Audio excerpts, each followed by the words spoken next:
শুধু দীপুচন্দ্র দাস ময়মনসিংহের ভালুকার যে নির্মম যে ঘটনাটা একজন নিরীহ এবং দরিদ্র গার্মেন্টস কর্মীর উপরে যে মিথ্যা ধর্ম অবমাননার প্রয়োগ করে যে তাকে মৃত্যুবরণ করতে হয়েছে, এটা সমগ্র বাংলাদেশ তথা বহির্বিশ্বের জন্য একটি কলঙ্কজনক অধ্যায়। আমরা মনে করি বাংলাদেশের এই কলঙ্কজনক অধ্যায়কে আমরা মুছতে পারবো না বলে আজকে এই জায়গার উপায় আমরা খুঁজতে এসেছি। আমরা বলবো বাংলাদেশের প্রতিটি ঘরে ঘরে সোনাদনিতের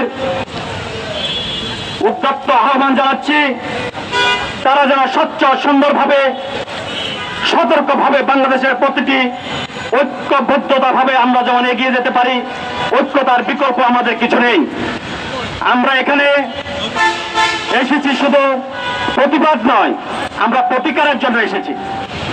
আমরা এই জায়গা থেকে কিভাবে এই ধর্মীয় সংখ্যালঘুদের যে ধরনের নির্যাতন নিপীড়ন 5ই আগস্টের পর হতে আমরা অনেকের হারিয়েছি, অনেক মা বোন আমাদের হিন্দু ধর্মীয় সংখ্যালঘুদের সম্পদ থেকে শুরু করে বহু নির্যাতন নিপীড়িত হয়ে আমরা এই পর্যন্ত এসে বহু প্রেস ক্লাবের সামনে বহু প্রতিবাদ করেছি, বহু সান্ত্বনা আমরা পেয়েছি, কিন্তু আমরা প্রতিকার পাইনি।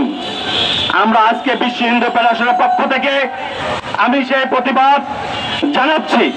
সমগ্র বাংলাদেশের সনাতনীদের ঐক্যতার বিকল্প নেই। আমরা ঐক্যতা এবং হাতে হাত মিলিয়ে আমরা সহস্র হাত একত্রে নিয়ে আজকে যে দীপুচন্দ্র দাসের যে কলঙ্কিত অধ্যায় থেকে আমরা প্রতিকার চাই।